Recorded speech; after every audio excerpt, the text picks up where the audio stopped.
do our custard. So Yep. yeah, people are using it in savory. Very much so. Yeah, we work probably, particularly on the culinary side with chefs, just as many chefs are using vanilla in savory now as they are in sweet. So it's a great pairing with things like shellfish, lobster, crab, shrimp. It's excellent in tomato-based products, pasta sauces and salsas and barbecue sauces, where it helps to kind of cut the acidity of the tomatoes and really enhance kind of those natural spice flavors that are in those kinds of recipes. So, and then of course, one of our favorite to always experiment with is cocktails. Using vanilla and or our other flavors in cocktails is always fun as well.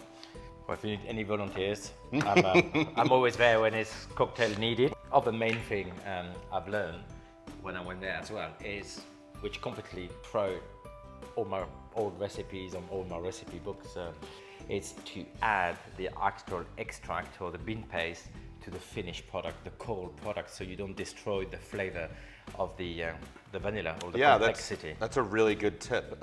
Adding the vanilla and the flavor as late in the recipe process as possible, so whether it's at the end of the cooking time or whether it's when it's reached a more room temperature, is a great time to be able to add that flavor to help protect it. It's the flavor compounds in vanilla are very susceptible to heat, so they can kind of flash off if they get cooked too long.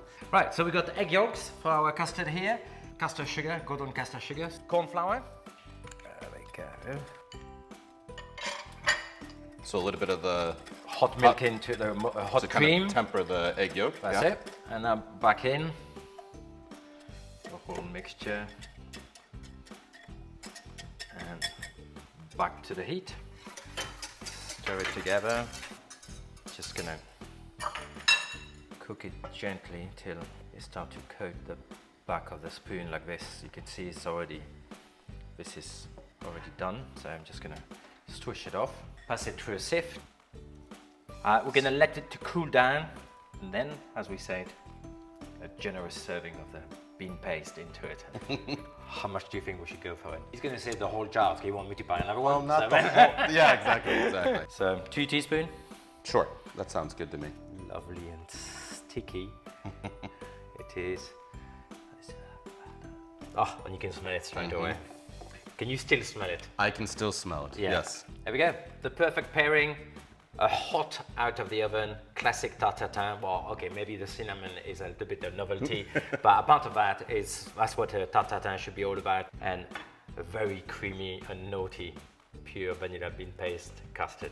That's excellent. Should we tuck it in? I am ready to taste. Let's cut that. Beautiful.